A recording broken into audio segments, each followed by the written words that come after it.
Welcome to the ERIS Report. My name is Daniel Fiverson. In this edition, we're going to continue our journey of ERIS through the houses and ERIS in the second house, with using Jane Fonda's chart as an example. In evolutionary astrology, we use the context of the person to overlay that on the chart rather than taking the chart and overlaying it on the person. And so in that regard, I would like to read her bio for you. And so then we're going to take a look at her chart and see how it expresses this bio that you're about to hear. And then I'm going to look at some historical transits to her chart at ERIS. So Jane Fonda was born on December 21st, 1937. She's an American actress, an activist, and former fashion model. And she studied acting under the tutelage of legendary Lee Strasberg.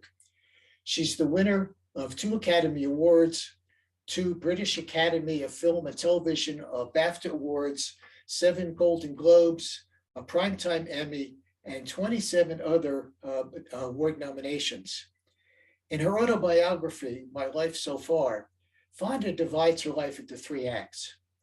Act 1 covers her often painful childhood. We'll talk about that. Her early films and her turbulent marriage to filmmaker Roger Vadim. In Act 2, she begins to discover her activism and discusses her marriages to Tom Hayden and Ted Turner. And in Act 3, she begins to confront her demons and tries to live her life in a more conscious way. As the daughter of acclaimed actor Henry Fonda, she seemed destined to follow in her famous father's footsteps. She attended boarding school at Vassar College before dropping out to head to Paris to study art. She seemed to have been driven by a childhood plagued by dysfunction. Her father was reportedly cold and distant. In My Life So Far, she relates this story. Once Dad had come into the city and took us to the circus. A New York columnist I knew, who knew our family and who was there, was quoted as saying, quote, "I remember sitting in a box at the circus a few months after Mr. Roberts opened. Hank sat just to my right. With him were Jane and Peter, and not once during the entire performance did he say a word to either child. And either the children knew enough to say nothing, or they might have been too intimidated to speak. He didn't buy them hot dogs, cotton candy, or treat them to souvenirs. When the circus was over, they simply stood up and walked out. I felt sorry for all 3 of them." Unquote. In 1950, when she was only 12, her mother committed suicide while she was under psychiatric care. In 2014, Jane Fonda revealed that her mother had been sexually abused as a child before eventually committing suicide at 42. Her troubled childhood led Fonda to a battle with eating disorders that haunted her for years. Fonda made her acting debut on Broadway in 1960, for which she received a nomination for the Tony Award, and made her screen debut later the same year. In 1982, she released her first exercise video, Jane Fonda's Workout, which became the highest-selling VHS of the 20th century. It would be the first of 22 such videos over the next 13 years, collectively selling over 17 million copies. Fonda remarried 3 times, admitting that she allowed each of her husbands to reinvent her. And reinvention is a word we'll come back to. Her first husband was Barbarella director Roger Vadim in 1965. Vadim made her into the sex kitten role model after French bombshell Brigitte Bardot. Her open marriage with Vadim became too stressful, and they divorced in 1973. Fonda's marriage to Vadim and life in Paris, however, exposed her to leftist, war-opposing French intellectuals and introduced her to a lifelong passion for political activism. Following the dissolution of her marriage to Vadim, Fonda returned to the US and connected with activist and eventual California Senator Tom Hayden, who was also one of the Chicago 7. They married in 1973. During Fonda's years with Hayden, they continued their fight for justice and democracy. In 1990, Fonda and Hayden announced that while their political partnership would remain, their marriage would not. 1 year later, in 91, Fonda married media mogul and CNN founder Ted Turner and retired from acting. Fonda would later reveal that the marriage ate her alive, and she divorced Turner in 2001.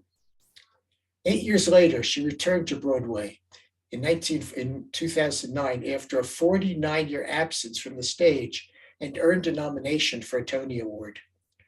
Fonda currently stars in the Netflix comedy series Grace and Frankie, which earned her nominations for a Primetime Emmy Award and 3 Screen Actors Guild Awards. Jane Fonda and Lily Tomlin have a real-life friendship that spans decades since they appeared together with Dolly Parton in 9 to 5 in 1980. Fonda was a highly visible political activist in the counterculture movement. For a decade, starting in 1963, Fonda engaged in political activism, supporting the civil rights movement and in opposition to the Vietnam War. Jane Fonda embodied the artistic, political, and sexual upheavals that rocked America and the world, and she became a force in the anti-Vietnam War movement and personified women's liberation. She supported the Alcatraz Island occupation by Native American Indians in 1969, which intended to call attention to the government's failure regarding treaty rights and Native American sovereignty. She was photographed sitting on a North Vietnamese anti-aircraft gun in 1972, on a 1972 visit to Hanoi, during which she gained the nickname Hanoi Jane. During this time, she was effectively blacklisted in Hollywood. She has also protested the Iraq War and violence against women. In the early 1970s, she supported Huey Newton and Black Panthers, stating, quote, "Revolution is an act of love. We are the children of the revolution, born to be rebels. It runs in our blood." She called the Black Panthers, quote, "a revolutionary vanguard. We must support them with love and money, propaganda, and risk."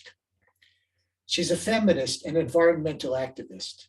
In 2005, along with Gloria Steinem, she co-founded the Women's Media Center, working to amplify women's voices in the media through advocacy, media, and leadership training. In a 2017 interview with Brie Larson, published by People magazine, Fonda stated, "One of the great things the women's movement has done is to make us realize that rape and abuse are not our fault. We were violated, and it's not right. I've been raped, I've been sexually abused as a child, and I've been fired because I wouldn't sleep with my boss. I always thought it was my fault. I didn't do or say the right thing. I know young girls who've been raped and didn't even know it was rape. They think it must be because I said no the wrong way." Fonda has publicly shown her support for the LGBTQ community throughout her career. In August 2021, Fonda, the cast of Grace and Frankie, and other advocates joined to support a fundraiser hosted by the Los Angeles LGBT community to help community members during the COVID-19 pandemic.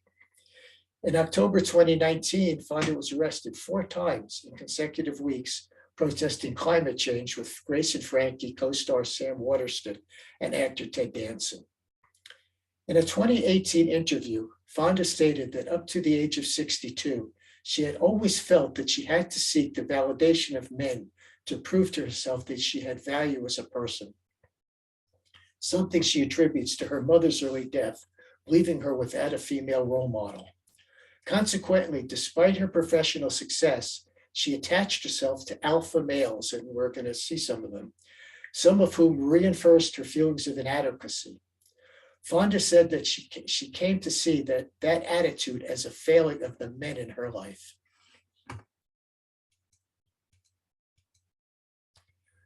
So, who is Eris? Eris was named after the goddess of strife and discord. One version of this Genesis says that she was a primordial being, actually born from the primordial gods Night, Nyx, and Air, Erebus, which emerged directly from the chaos.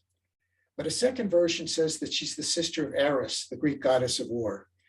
The mythology has never really resolved this discrepancy. Maybe there were two, maybe she was both somehow. At first, her working name was Xena, warrior goddess, which was the name that was chosen by Mike Brown, who was the leader of the team at Palomar at her discovery. And it was a name that he wanted to have a female goddess, and Xena was one of his favorite goddesses, though she was really only a television personality. Her discovery upset the worlds of astronomy and astrology alike. She did not start the Trojan War. She is blamed for it. She threw the apple and started the argument between the three goddesses, Aphrodite, Hera, and Pallas Athena. But there is suggestions that perhaps it was Helen who deserted her husband, Menelaus, the king of Sparta, and ran off with Paris.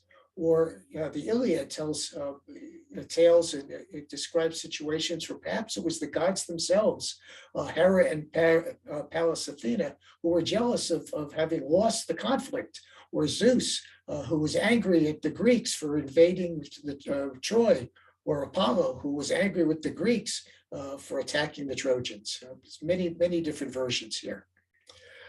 Eris, though, is an activist. She fights for justice above all else. She's about sacred rage, and she's the voice of those who cannot speak for themselves. She exposes the shadows that are hidden within us. And when Eris aspects our chart, when we have an Eris transit, there's no negotiation. She comes when there is a need, but not necessarily when we are ready.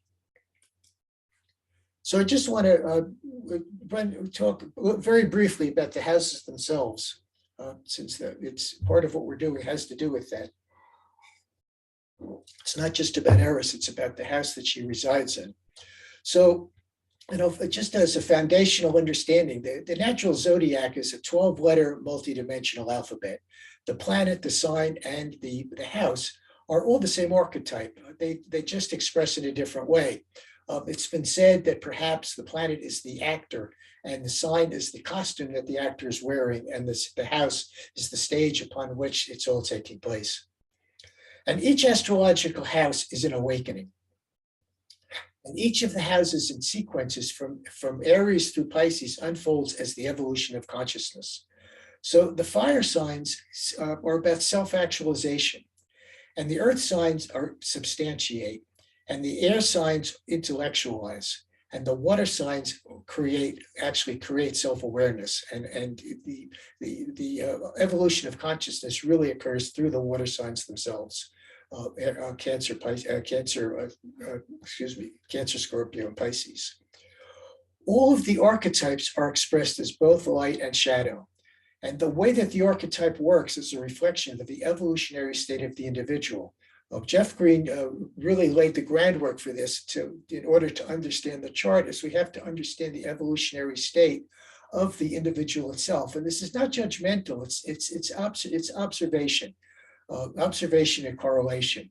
We all go through evolution. We came up from the animal kingdom and we move through all the stages of human evolution. And the way, the degree of our consciousness, are we in a consensus state? Are we in an individuated state? Recognize our creativity, recognize our differences. Are we in a spiritual state? Actually living according to natural law is going to determine how the archetypes are going to work in our chart. In a consensus state, the archetypes are going to seek security through the sameness with others. The soul and we are all about security. We act from a basis of is this going to make us more secure, or is something happening that's making us less secure? And the soul is the same way. The soul projects us down into time and space in order to learn about itself and to feel more secure as well. Security is the core desire of life as we know it. So in consensus, it's to be, like others, to have what others have, and to be like them, to find safety in the herd. Remember, we come up from the animal kingdom. In consensus state, we're still animals in the sense that the safety is being in the herd. In the individuated state, there's a rebellion against consensus thinking. We begin to recognize that we have our own individuality, a unique self-expression, and we reject societal norms according to our individual choice, or adopt. We make the choice. In the spiritualized state, life will be lived, as I said, according to natural law. Those laws which exist outside of time and space and are true in any time or place. So we're going to be looking at the second house today, and it's Venus's house. It's Taurus. It's Venus's inner expression, and if we could put a subtitle on the second house, it's what do I need to survive? It's about survival. It's about what's essential. And so it's Venus's inner expression. Venus is all about relationship. Her outer expression, as we know, is through Libra. It's our relationships with others. Her inner expression is our relationship with ourselves. This is life force of energy moving inward towards the center. It's a yin fixed earth dynamic. And as I said, it's our relationship with ourselves. And so it refers to our self-reliance, our self-esteem, our self-sufficiency. And it's clearly at its core level, the biological instinct for survival. It compromises what is personally essential and what translates into our values and priorities. What is essential to us forms our value system, and those values create our priorities. And astrologically, Venus correlates directly to magnetism. It's our magnetic frequency, and this is the law of attraction. It's an energetic frequency that we broadcast that corresponds to the quotient of our self-love. Do I love myself? Do I hate myself? Most of us are somewhere in the middle of that spectrum. And it's that frequency that we project out, and that's going to determine who and what we attract. That's the law of attraction. This frequency actually it projects into the seventh house of relationships, and it attracts people who are harmonious to our frequency.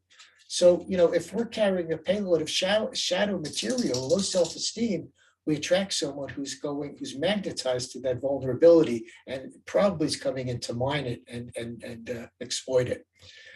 And Taurus is the fable of the frog in the well. And that's a very simple story, that there's a frog that lives down at the bottom of a well. It's surrounded by all this sturdy, solid brick. It feels very safe. There's a little water down there. There are flies that come down there. It's got food source. It feels very secure, very self-satisfied, and very complete. And then one day, the Scorpio polarity to Taurus happens, because there's this huge deluge of water that rushes over and floods down into the well. And the frog thinks that the well is its whole world. It looks up, it sees the circle of the sky. Well, now the water comes in and flushes the frog up into the ground, out of the well, and it looks up and it sees the sky, and it says, "Oh my God, that wasn't all there is. There's much more." So this is the experience of Taurus and Scorpio, and it's part of what takes place in the second house. So in the second house, I said that each house is an awakening, and in the second house, the 5 physical senses are awakened. We recognize that we're perfectly imperfect, and we live in a perfectly imperfect world. We come to terms with it.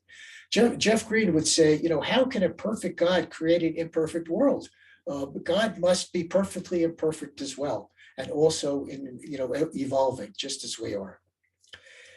In the second house, we establish self-reliance as a foundation for personal growth.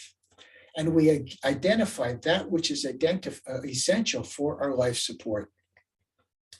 The sign on the cusp, the planets in the second house, point to our sexual passions and persuasions.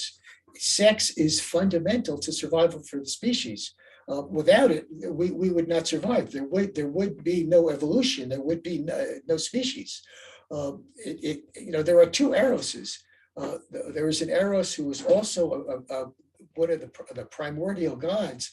It's called Thanos. It's depicted as an egg encircled by a snake, and this was the egg from which all of creation occurred. But Eros is the magnetism that binds the universe together. Love is the magnetism. Love is the attraction. Love is the bond of the universe.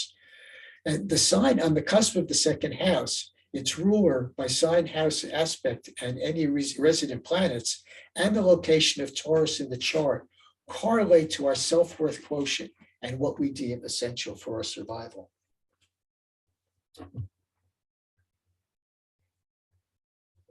I have another quote here from Jane. She says, perhaps you think that by intimacy, I mean sex. So allow me to clarify. Sex can be intimate, but it isn't necessarily so. Sometimes it's just the pleasurable stimulation of genitalia. By intimacy, I mean an attunement between two people who, despite each other's evident flaws, open their hearts fully to each other. This openness makes them vulnerable, so trust is key. So is self-love. It's impossible to be truly intimate with someone if you don't like yourself. And this kind of really tells the whole story. So one of the things that I have kind of uncovered, excuse me, I'm skipping ahead here. I've inserted this chart. You saw this before, and I posted this online a few weeks back. Not all the ephemerae have ERIS in the chart. So this is a very simple way to find out where your ERIS is if you aren't able to locate it in your chart. ERIS has been in Aries, in the sign of Aries, since 1927. It's got a 559-year cycle, spends 120 years, 20% of that orbit in the single sign of Aries. So it's 120 years, which is about where it is this year. It's just about 120, I think it's 121. And it's going to be in Aries until 2048. So you can see, if you just kind of look roughly, you can see here that Eris spends about 3.5 to 4 years in each particular sign in Aries. It goes direct, goes retrograde and direct over every single point in Aries 3.5 times. And so if it's very simple mathematics, if you take 1940, take the year you were born and subtract 1927 from it, and then divide that number by 3.5, it will approximate the Aries degree in your chart. So what I started to say a minute or two ago is that as I'm working through Aries through the houses, I'm discovering that there's an elemental correlation between the house that Eris is in and some of the elements, the elemental influence in the chart itself. And clearly the rising sign is going to be determined. If we know that Eris is in Aries and it's in the second house, we're going to have a multitude of Capricorn, Aquarius, perhaps Sagittarius and Pisces rising signs. But this is not accidental, and it's not just because that's where Eris is. There's also a correlation, and I'm going to show you in Jane's chart of Earth in a second house Eris, in a lot of Earth in the chart, and Earth weaving through the chart. It doesn't mean it's all Earth, and it doesn't necessarily mean it's the primary element. It just means that that element is very active and persistent through the chart. So this chart that I drew here is from 444 charts that I took out of Solar Fire. 85% of the charts had Capricorn and Aquarius rising. Now, Saturn shares the rulership of both Saturn and, with Capricorn and Aquarius. It's the modern ruler of Capricorn and the traditional ruler of Aquarius. And so these rising signs amplify the Taurian placement of Eris in the chart. And as I look through Eris in each of the houses, I see the same significant correlation to Eris. And I'm going to show it to you in Jane's chart here. So let's see if I can get my annotation to work here without screwing everything up. All right, it's going to work. Okay, so you see, first of all, she has Capricorn rising, and then Capricorn also rules two houses, rules her first house and her second house. Then we have Saturn in Pisces, conjunct Eris, for starters, and Pisces is in Virgo, which is the dispositor of Saturn. So you see how the Earth is just building beneath her feet. Eris is ruled by Mars in Aquarius, again, Saturn co-ruler. And then we have Jupiter rising. I just clear some of this out, make it easier to see. We have Jupiter rising on her chart And Jupiter is the ruler for North Node in Sagittarius. And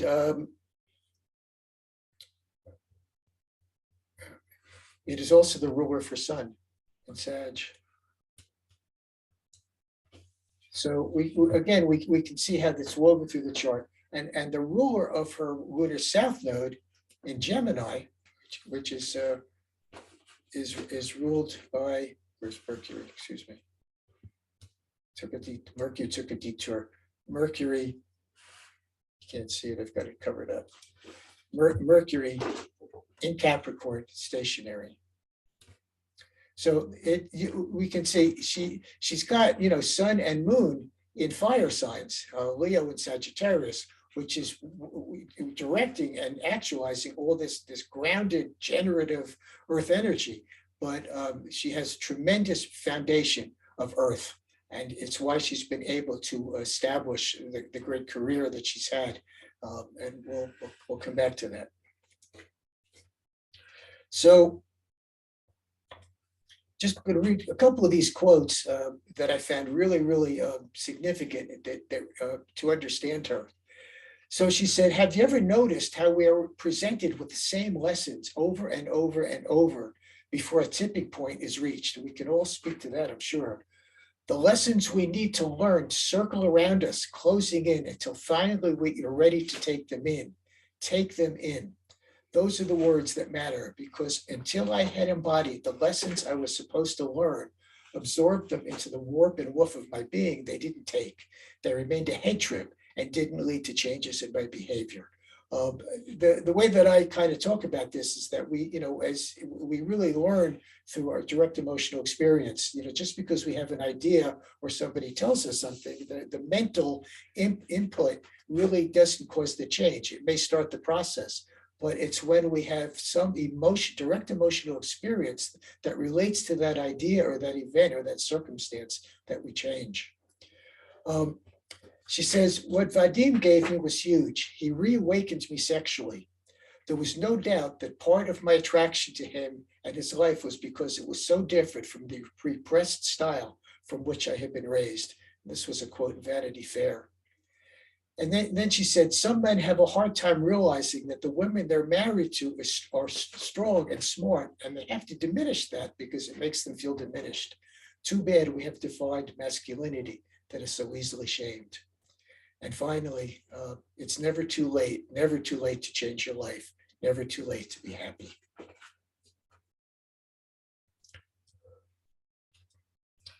So let's look at her chart.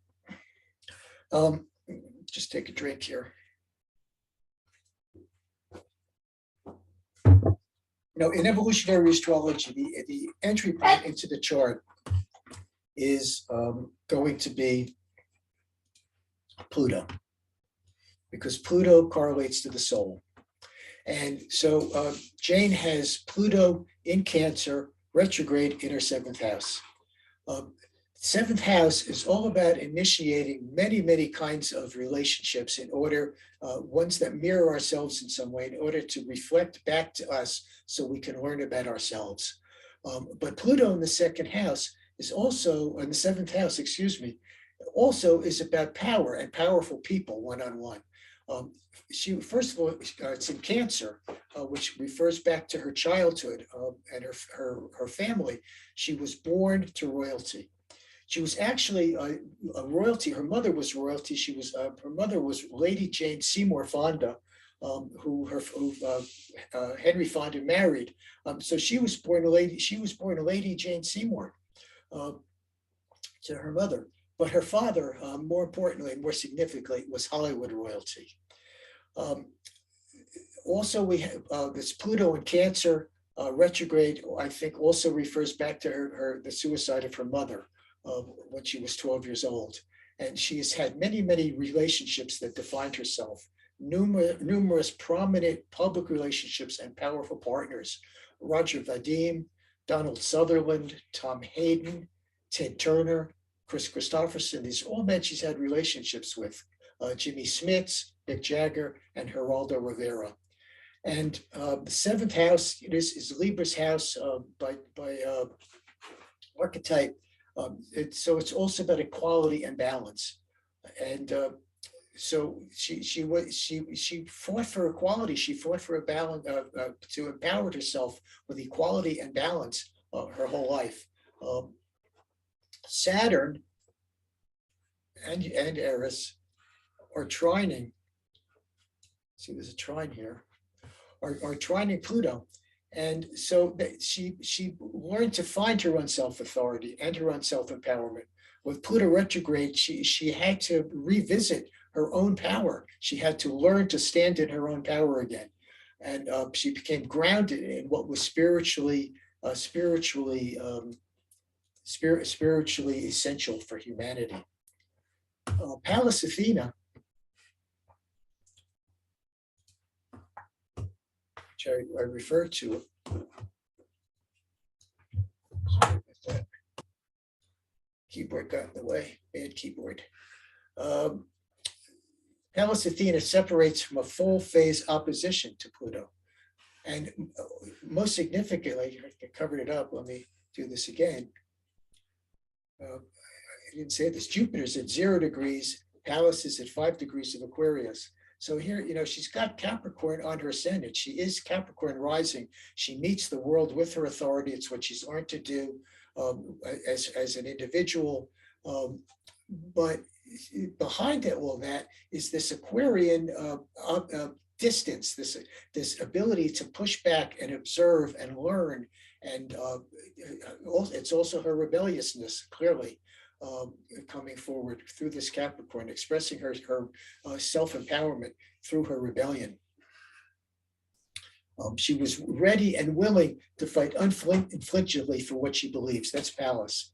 Pallas would always try to achieve some kind of reconciliation. By failing that, she unflinchingly, without any qualm, would pick up her spear and go to battle. She was quite a warrior, and she had no fear of blood. Truly a very, very violent, fierce warrior, mythologically.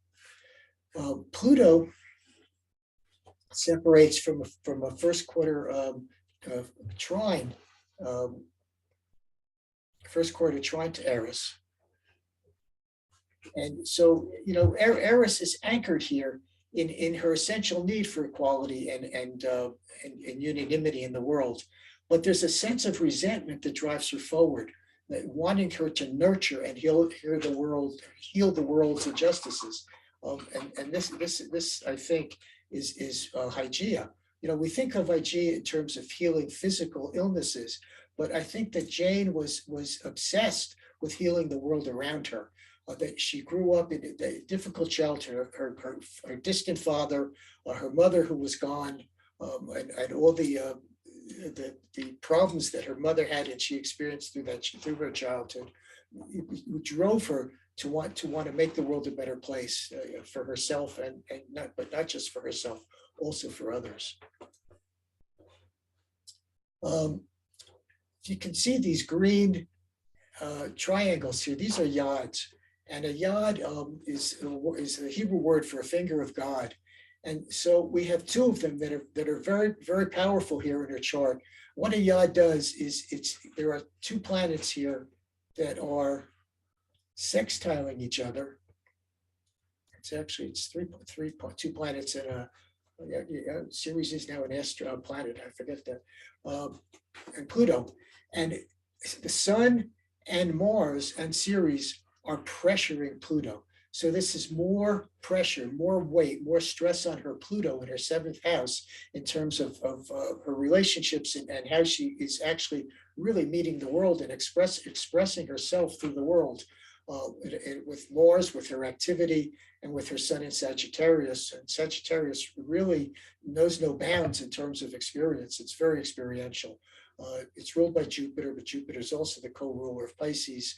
She's got Pisces rising. She's very, very, very active. This is a very active woman. She didn't sit still. She wasn't going to just stay home and knit sweaters. That just was not in her frame of reference. And Ceres, is her mom again. Ceres is in EA is our greatest personal loss. I don't know if it's just EA. I think that's across the board to understand Ceres in our chart. It's where Demeter lost her daughter Persephone down into the underworld. It was an iconic mother-daughter relationship, and when she lost her daughter, there was nothing worse in the world she could have lost than her daughter. And to some degree, this is how Jane felt at the age of 12 when her mother was gone, to go through the rest of her life without her mother. So this is all pressing on this need to self-empower herself. The other yod is coming from Eris and Saturn and her lunar south node up here to Vesta and Astrea. And this is also very powerful pressure. Saturn is her authority. In a sense, she became her own father. She had neither a father nor mother. Both of them were, absent from her life for different reasons. And Eris, again, to the need to some resentment, suppose, but also this force of nature, just pressing upon her authenticity. Vesta, her sacred commitment to herself, and the South Node, again, her history behind her, whether it was Roger Vadim and his flagrant, relationships during their marriage. She built this sacred commitment to herself, but Astrea was the goddess of justice, and she would dole out justice wherever she felt it was necessary, and that's what Jane did. It's a perfect example of who she is.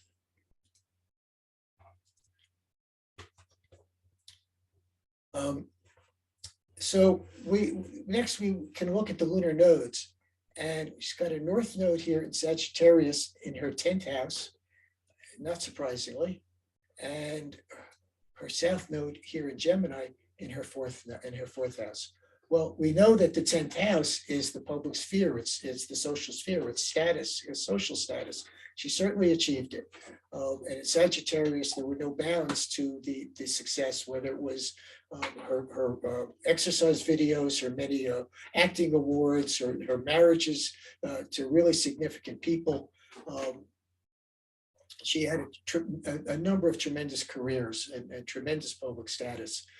She was destined. This placement of the lunar north node in Sagittarius in the 10th house, in Scorpio, with Scorpio on the cusp. Again, Pluto sign on the cusp, destined her for prominent social status and multiple major public careers. There was an awareness to her as well in the Sagittarian that she was linked to something that was much more significant than herself. She was linked to the entire planet. She was a world traveler. She lived in France for many years, studied in Paris, took her famous trip to Vietnam at all costs, almost the cost of her career during the Vietnam War, to fight for a cause that she felt was important. It's her philosophical thinking, Sagittarius, and it's how she can adapt. Very adaptable. Sagittarius is probably the most adaptable sign. Adapt to the necessity of survival relatively quickly. She had this instinct to just be able to bounce back. She had a globalized belief system. But Sagittarius is also needs to convert people. She didn't want to convert people religiously. She wanted to convert people to peace and kindness and against war and against prejudice is what she wanted to convert. And this also ties in with her,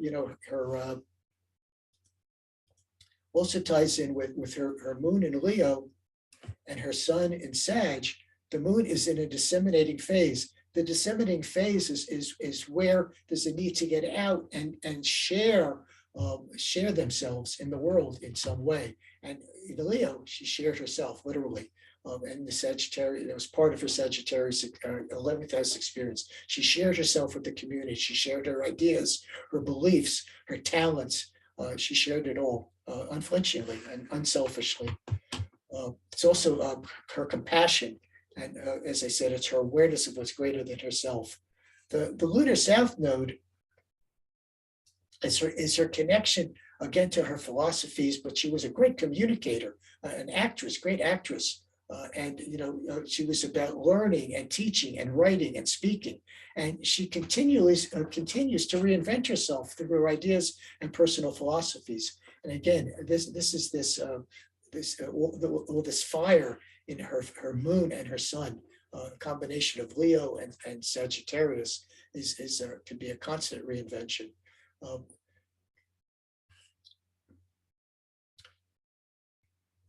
So let me clear this again.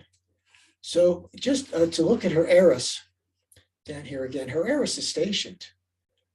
When a planet stations, it drills down on that spot with great intensity. It's focused on that for an extended period of time. It's like holding a magnifying glass up to a leaf, focusing the sun on it until it bursts into flame. With her sun in Sagittarius and her moon in Leo, she often burst into flame. But here it is kind of tempered with the Saturn in Pisces, that it was compassionate. It was about compassion. It wasn't just raw anger. The fire burned within her, but it expressed herself. It was structured compassionately. Saturn is structure.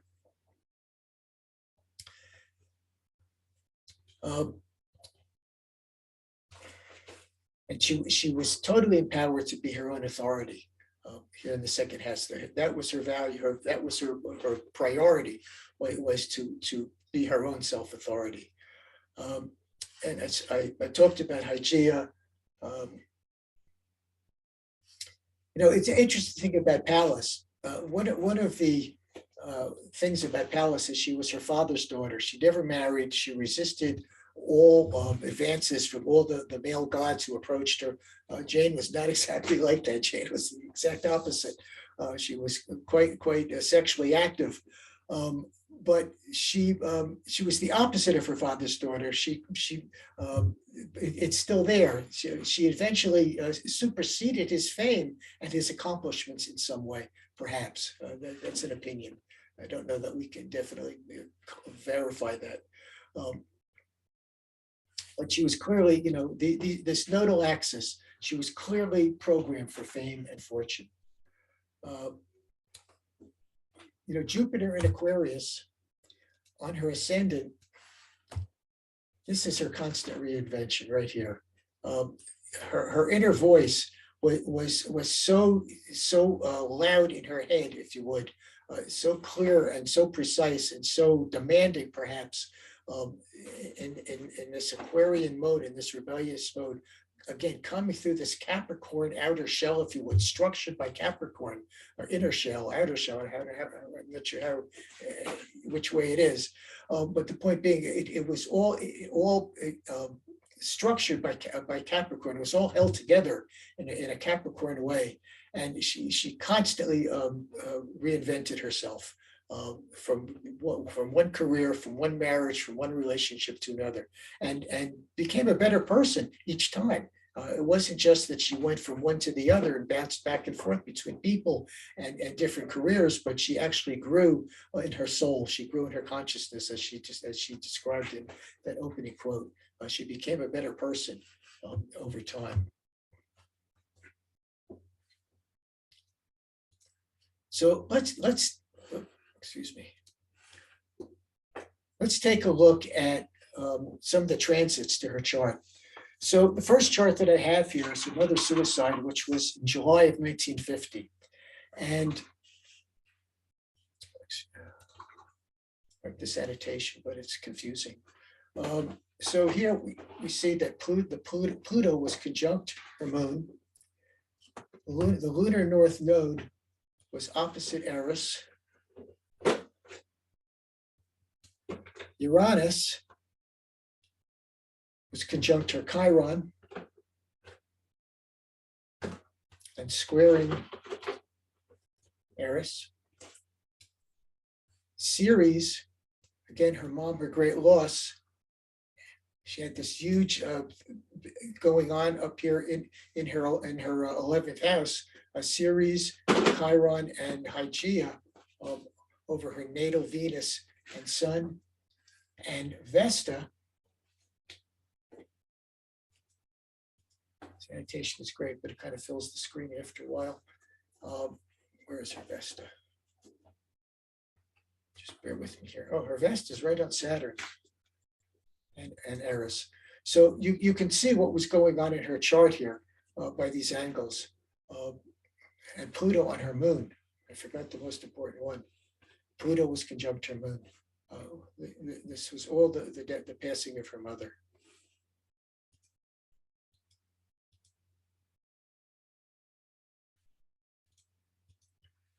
So this is the chart of all through the 70s. She was very active. This is the chart for the day that this photo was taken when she was sitting on the anti-aircraft gun in Hanoi. And you can see there's a fire trine between Eris, Sun, South Node, and Neptune. The Sun South Node. This was, she was virtually blacklisted in Hollywood. People say, "Oh wow, I have a grand trine in my chart. Isn't that great?" Well, it doesn't quite work that way. It's the oppositions and the squares. Actually, got a little backwards. I'm sorry. This trines create couch potatoes, and grand trines can create a couch potato. This wasn't a couch potato situation, but this is a situation where this grand trine created some difficulty in her life as one of its aspects, one of its consequences. And they make us a couch potato. Things are too easy. Trines have to be proactively gone out to. We have to go out to meet them. We can't just sit back and say, "Oh, I have a trine. Everything's going to be great." They can actually pass unnoticed if we don't interact with them. It's the oppositions and the squares that get us off the couch, because we can't ignore an opposition or a square when it comes along. So you can see that she's got both of these in this chart. She's got Pluto opposite Eris and Saturn, clearly kicking her in the butt in terms of resentment with what's happening. It's right on top of her hygeia, which I said is her desire to basically heal the social injustices and the political injustices in the world. And then here's Neptune on her north node. And Neptune is our vision. Neptune is our ultimate truth, right on top of her soul intention. She had to go. She was compelled to go out there. She didn't care that it was going to be her undoing. Undoing is often a South Node word, but with Eris involved, again, there was no negotiation. She had to go, and she just had to have that moment, and she had to go there. Later, many years later, she actually apologized for all of it. She felt bad that she had hurt, the soldiers who were fighting there, the military who had lost their lives. But at the time, she was trying to save those lives, which is what she was about. We also have Saturn squaring her Neptune. I'll draw this one out for you.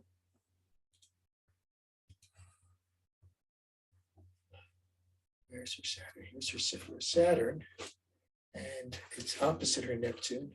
Is it? No. Bear with me. Get a little bug-eyed when you sit and look at all these charts. Oh, yeah. Here's the square.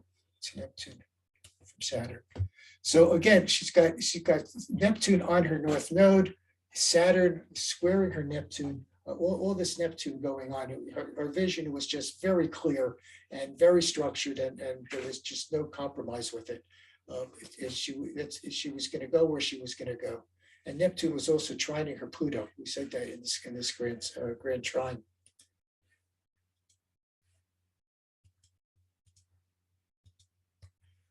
So here's another whole aspect of Jane, and it was quite a popular one. She was quite eye candy for many years. She was a beautiful woman, and it was probably part of the reason why her exercise videos were so popular. But she literally made her name with this for many years. And so here again we have Neptune. Neptune is excuse me. Neptune is conjunct her sun. Is that right? No, this is not right. Excuse me, it's her lunar south node. I'm looking at the wrong part of my notes here. I'm sorry. It's her lunar north node.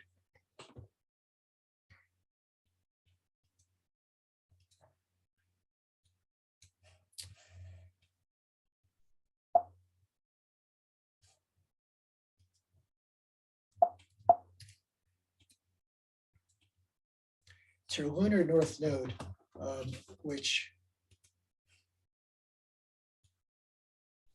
is squaring Eris. And again, we can say, well, why was this square, such a successful thing? Because it was conjunct her moon, and what was happening here, this is her north node, not her south node this time, and it's squaring Eris. She just wanted to do something very, very different. And it's, Saturn is here as well. And the moon is here, how she saw herself. Her whole personality was evolving, was changing, was morphing as a result into a whole new version of herself. And then Uranus down here, Uranus is conjunct her north node.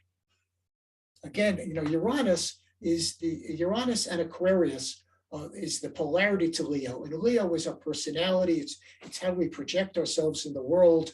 It's how we we take our self-image from Cancer that preceded Leo. We project that as in Leo. We project that out as our personality, and its polarity. The polarity to Leo is in Aquarius is who we want to become, and it is our planet of reinvention. It's how we invent ourselves. We know Uranus is about technology. Well, we have our own technology, our own inventions, our own personal inventions about ourselves.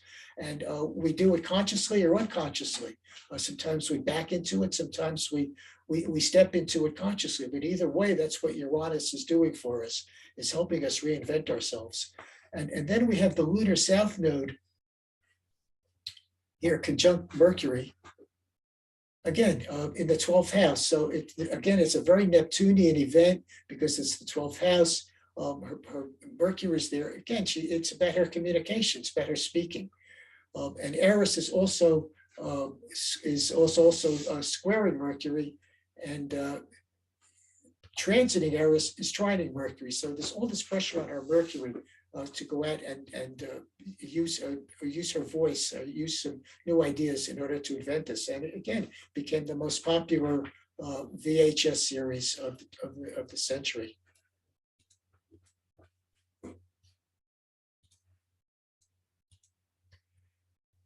This is her meeting with, beginning of her friendship with Lily Tomlin in 1980, when they filmed 9 to 5. And again, you can see up here this stellium. Actually, it's yes, we can call it a stellium. Opposite her Saturn Eris. Again, just triggering it and lighting it up like a Christmas tree. And then she had Neptune again is on her Venus. Again, her priorities changed. It's about friendship, about her relationship. All of these things happened. Again, Eris again had to do with this lifelong relationship, and again with her work, because it was one of her best known movies, and so it was a great box office success.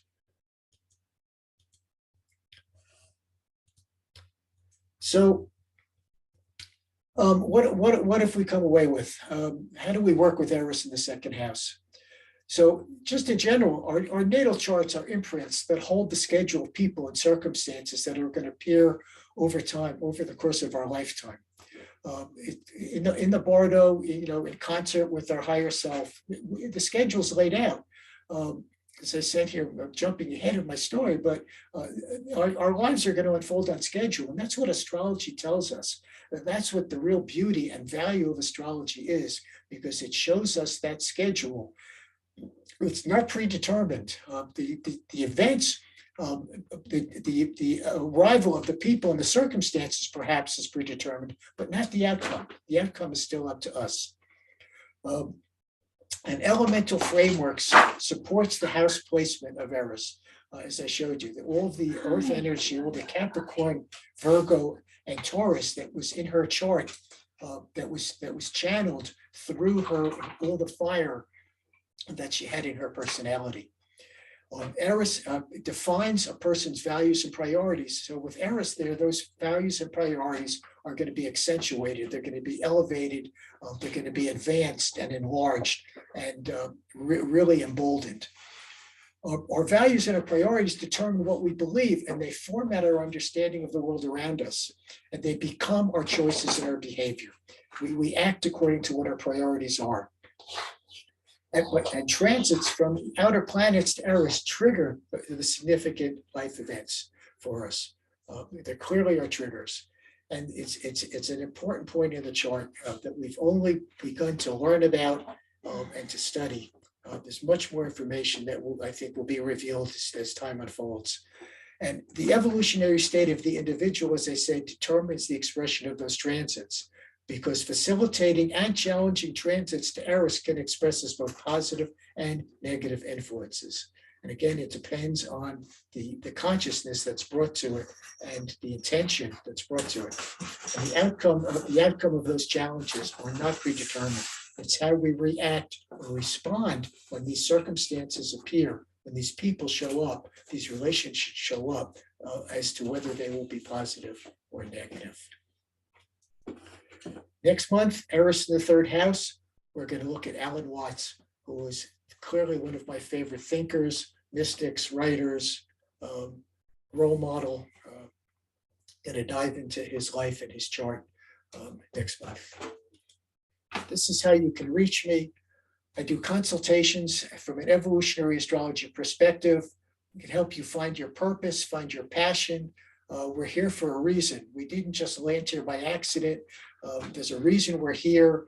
An evolutionary astrology reading will help you identify what that purpose is, where your passion is, and how you can go about beginning to achieve it, or if you're already there, how you can enhance it. I do astrological weather reports daily, weekly, monthly, annually, constantly writing forecasts.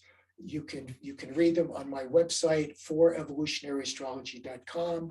I'm on Facebook and YouTube, on my own evolutionary channel, and also on the EA Zoom channel. And you can use my phone number and my email address. Feel free to email me, call me. Love to hear from you. And I'd also love any feedback you have about this talk. Did you love it? Did you not love it? What did it miss? What was it about it perhaps that you liked or found it useful and important? Namaste. See you next month or sooner.